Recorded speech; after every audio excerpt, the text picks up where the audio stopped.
Hello, whiskey people.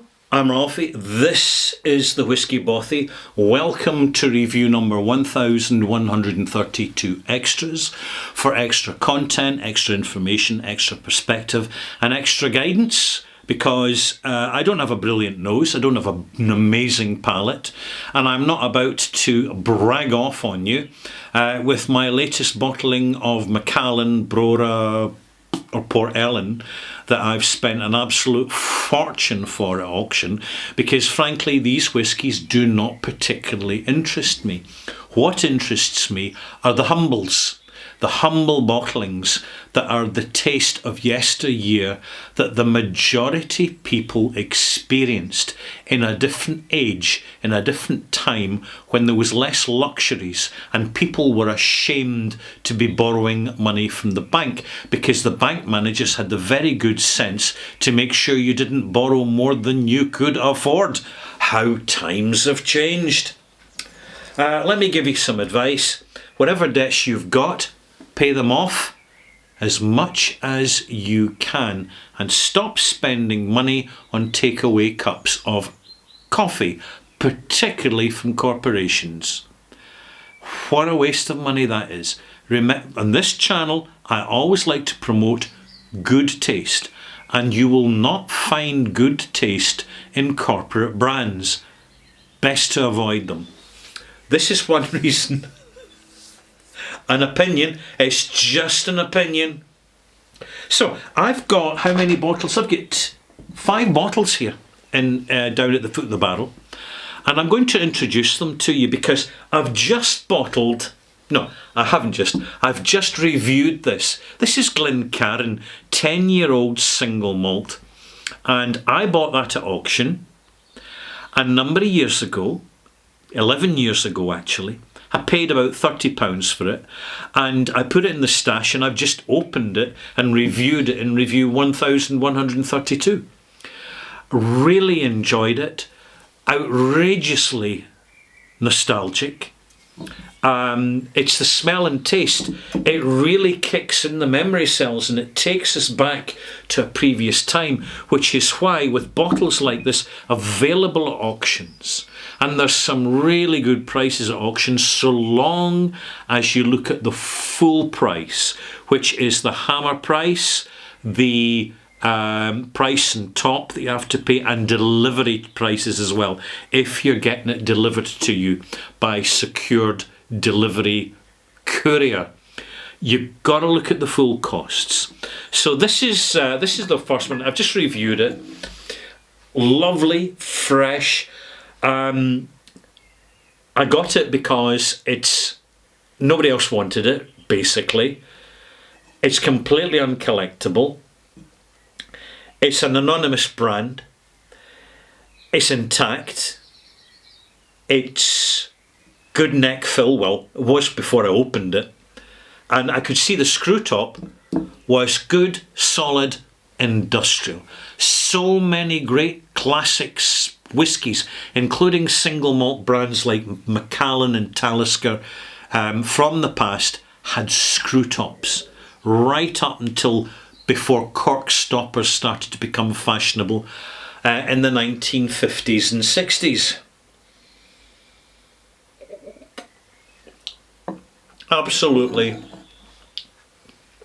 simple, old bottle effect, dusty whiskey. You buy a modern whiskey, you cannot taste anything quite like this. Now here's one I bought. Glencairn, pure malt. So it's either a single malt or more than likely a blended malt. This is a larger bottle. It's 1.5 litres, I believe. 1970s, 80s. It's Glencairn, yeah. Got a barcode on it, which gives you some idea of the time when it was bottled. I'm looking at the neck fill, which is down just below the shoulder, but the seal on it is perfectly intact.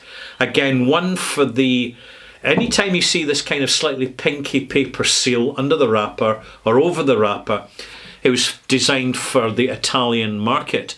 But beware, many fakes have that little pink seal. Be warned about that. Age 12 years. Bottled at 40%. In my opinion, it's a relatively bland one. I would be using this in a project in a few years where I'm going to blend up a batch in a Demijohn of old Bottle Effect vintage whiskies to have a vintage jar, a living bottle, except it'll be a gallon jar. This would be a very good start to it. It's not peated, it's not got prominent flavours, it's relatively neutral as far as these bottles go, but it's a good start. Next, here's a step up. This is Royal Culross, and Scotch malt whisky, and it's blended 100% malt whisky, so it's a malt blend. And you'll notice, by the way, 26 2/3 fluid ounces and 70 degrees proof. So this is 1970s, possibly 60s, I would reckon early 1970s, before decimalisation and the transfer over from imperial measurements in bottles to decimal measurements in bottles. It's got a cheap, blingy, slightly gaudy gold label. The reason they did it with a gold top is because things were a lot plainer back in the old days in the 1960s. Luxuries, to have any sort of bling, was automatically perceived to be a better product. Hence the reason that you would get men's aftershave, men's perfume, that's what it is, called it aftershave, because men wouldn't accept perfume. So they'd put it in kind of gold boxes and, packaging. And the Scotch whisky industry took packaging ideas from the perfume industry and from the fashion industry, no doubt about it. Even some perfume bottle shapes were adopted, but fortunately not too many. What can I say about Royal Culross? I'm not going to believe a single word. I'll read you a little bit of the blurb because it's kind of really quaint and sort of old-fashioned. Virtually unchanged over the last 400 years. Right.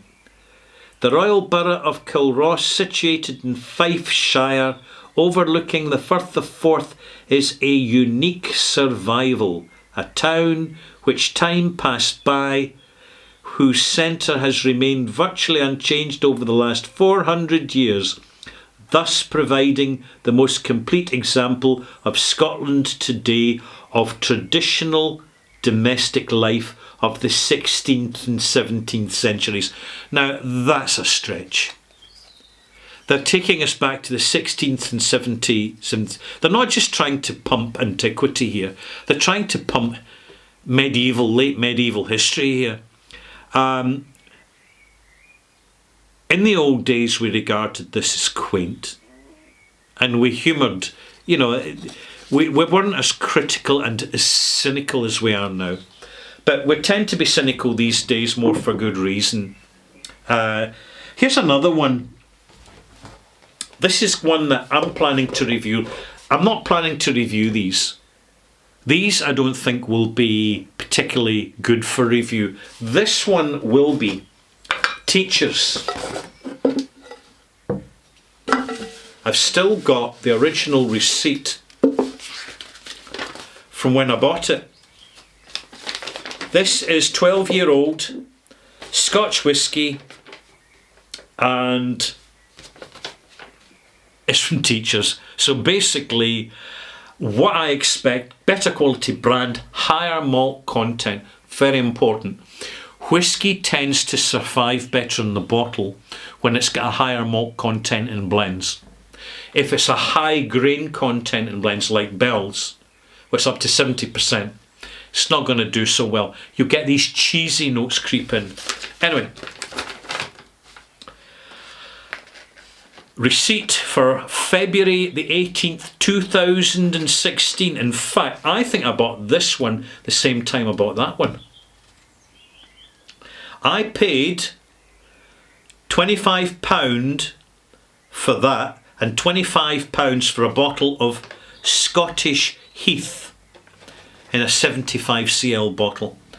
And then I paid £6 in auction fees, so the total came to £56 for 2 bottles of vintage old whisky.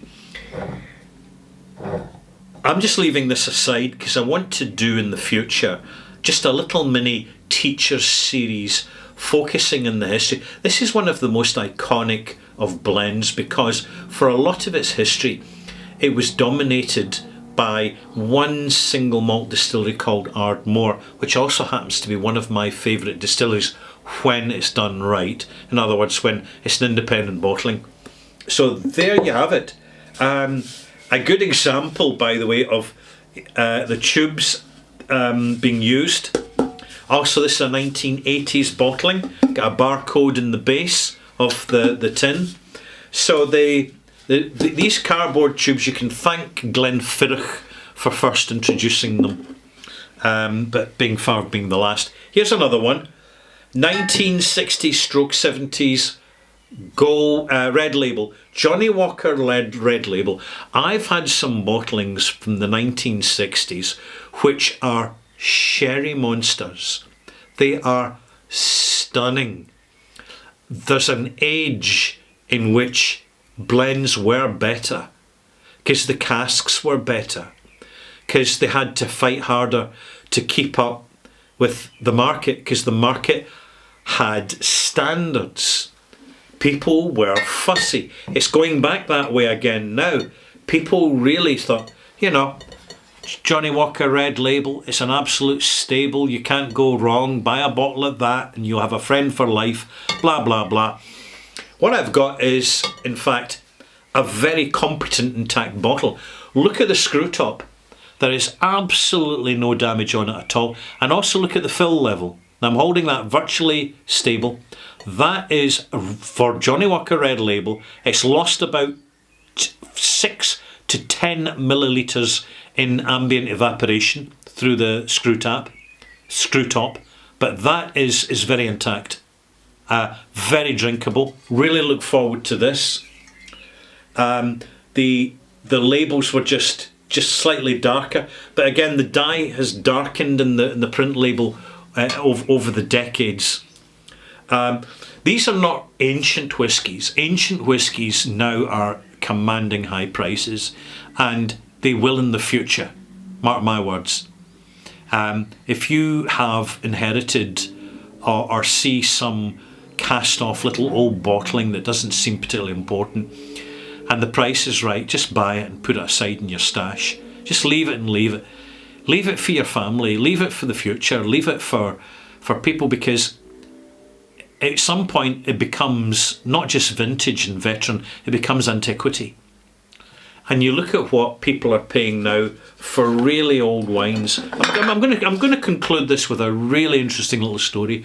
I live in an island, and on the island there's a little nautical museum which was originally a home of a very successful and notorious smuggler who worked his trade in the Irish Sea.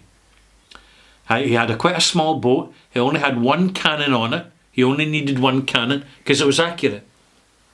And he became a very wealthy man. He even started his own bank. He was so successful. He was a proper entrepreneur. And when they were renovating the old premises to turn it into a public museum, they discovered inside a cupboard there was a secondary cupboard, and when they opened it, inside was a hand glass blown bottle of anonymous contents sealed with a cork and beeswax. When they opened it up and poured it up, because this is what you did back in the 1970s, 80s, they poured a wee drop into a tumbler and they passed it round, and slowly but surely the air was filled with this phenomenal aroma of high molasses rum. What they'd done is they'd opened an 18th century bottle of rum, not understanding that within 20 years something like that would probably be worth over £50,000, if not £100,000. And they kind of had a wee sip of it. It was very dry, and the last I heard they just mixed some into a punch and poured the rest down the sink, because they thought, well, that's a nice empty bottle, we can use that in the shelf of the museum and it'll look the part. All that kind of all that kind of hand-blown glass, you see, has all the wee swirly textures in it, beautiful things. Collectors of bottles who really know their stuff are in the same realm as collectors of meteorites. They can have the most anonymous, phenomenal collections of priceless antiquities, and nobody would have a clue. This is the way an ordinary person can really empower themselves. Become expert at something specialist. Teapots, old toys, teddy bears, coins, flags, daggers, guns. Just buy them. Go around the world, particularly when they're not fashionable, when they're out of fashion. That's really all I want to say about this. I hope you've enjoyed this introduction. I enjoy at some point getting round to opening these bottles. There's no rush. They're going to last. They've lasted this far. Some really impressive fill levels here. But you've got to know what you're looking at. So I'm now going to do another video immediately after this for my Patreon subscribers on my Ralphie channel, in which I will go into a bit more forensic detail about what to do, what to look at, what to be aware of before you buy a bottle. Thanks for watching, Malt Mates.